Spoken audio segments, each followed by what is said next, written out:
The nation of Israel is experiencing a dramatic renaissance never before seen in human history. In a land that was barren for nearly 2,000 years, life is bursting forth. Acres of vineyards and olive groves are transforming rocky mountains.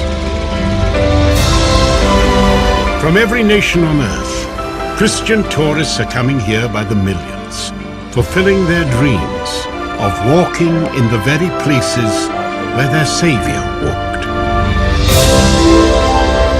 And most miraculously of all, Israel is once again becoming the home of the once scattered Jewish people.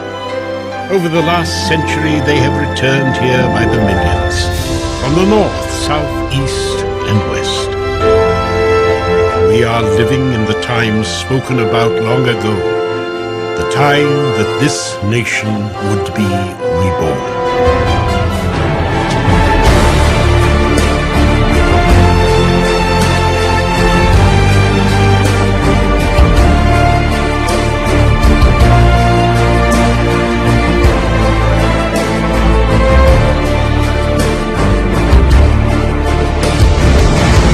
Herzl realized that the only solution to anti-Semitism was for the Jews to have their own state.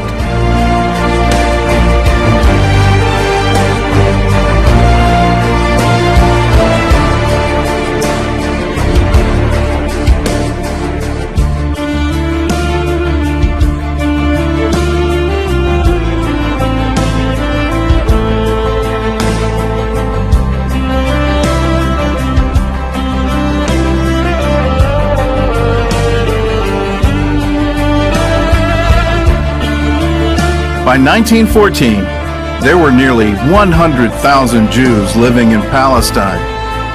They had started 50 agricultural villages and farmed roughly 100,000 acres of land.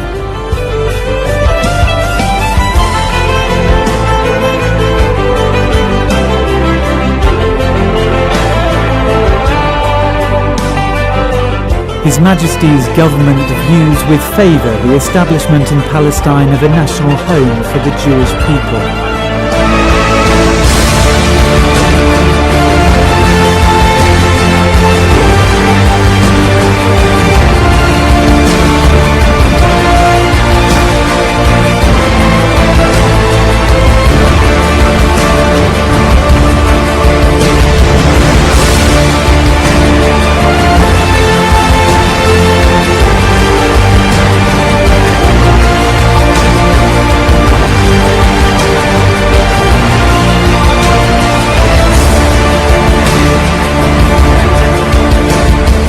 After the American, British, and Allied forces defeated the Germans, hundreds of thousands of Jews came to Palestine, and the UN General Assembly passed a fateful plan to divide up Palestine into independent Arab and Jewish states. Abstain. As the roll call began, proceedings were momentarily interrupted. A piercing cry came from the gallery. Ana Adonai Hoshiana. O Lord, please save us. The United States? Yes? Yemen? No? The resolution of the DUC Committee for Palestine was adopted by 33 votes, 13 against, 10 abstentions. The stage was set. On the afternoon of May 14th, several council members met to approve the final draft of the declaration.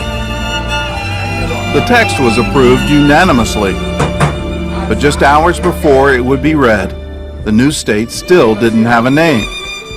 Historical names like Zion and Judea were proposed and rejected. It was Ben-Gurion who decided that the name would be simply Medinat Israel, the State of Israel.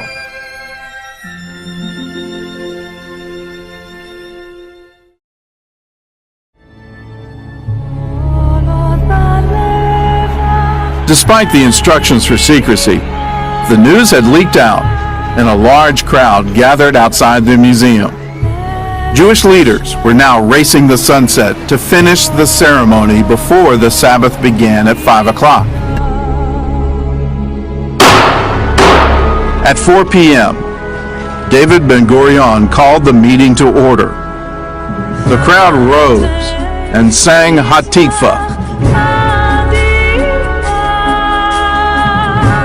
Then Ben-Gurion read the declaration aloud. זוהי זכותו הטבעית של העם היהודי להיות ככל עם ועם עומד ברשות עצמו במדינתו הריבונית.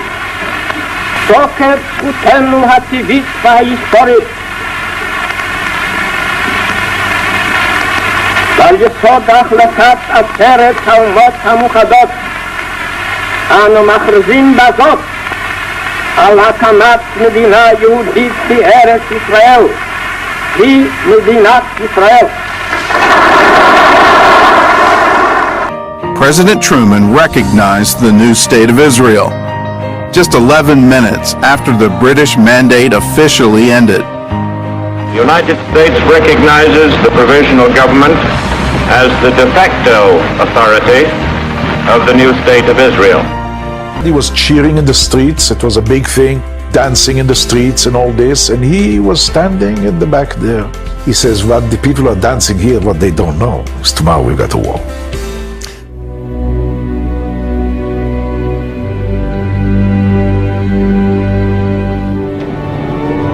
It wasn't long before Ben-Gurion was proven right. In the Declaration of Independence, he had offered the Arabs an equal place in the new state. But that night, his olive branch was answered by the roar of Egyptian warplanes. At 1 minute past midnight, they bombed the city of Tel Aviv.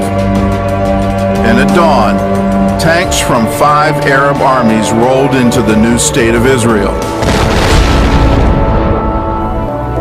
A year later, in 1949, all sides had grown weary of fighting. Egypt, Lebanon, Jordan, and Syria signed armistice agreements with Israel. The Jewish state had survived the first of many challenges to her existence.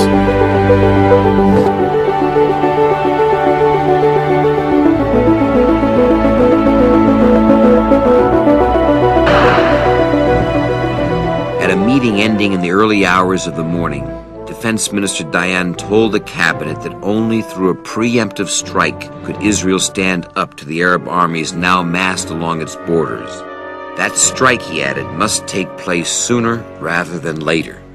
He then laid out the battle plan devised by the country's top military minds.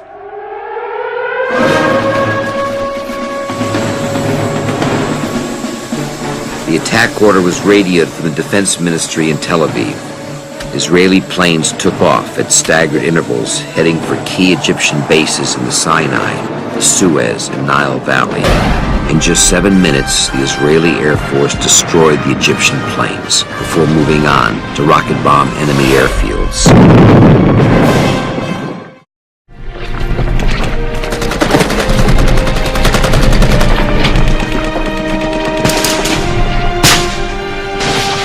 From the Temple Mount, the paratroopers sprinted to the western wall to clear it of snipers. There were serious casualties, but in minutes the battle was over. For the first time in 2,000 years, the old city of Jerusalem was in Jewish hands.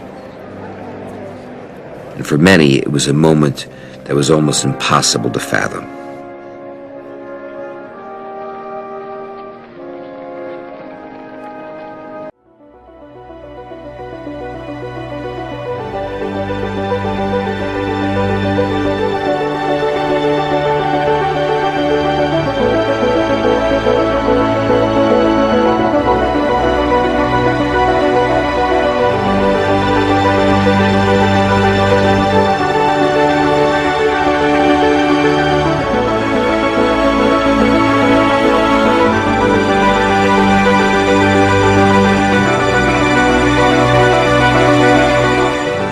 Israel becomes increasingly in the world, there will be those who stand up for Israel with the faith and integrity of Abraham, and they will make all the difference.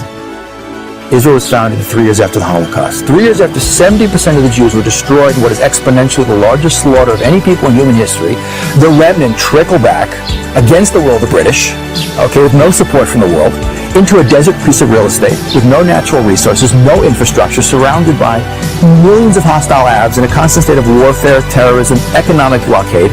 And think about it, within a few years, the desert is exporting fruits and vegetables to the rest of the world. But Israel is the only country in the world that has more trees at the end of the 20th century than the beginning. In terms of high-tech per capita, the most in the world is in Israel. Done in less than 40 years, with no natural resources, constant war, terrorism, economic blockade. It's unbelievable, but people just don't see it because we've gotten used to it. It's Jewish history. It's all supernatural. I think I'm privileged to have grown up in a land where my grandfather, where his parents, where his forefathers only dreamed of living one day, of seeing built one day. This is home, and home is where you want to be.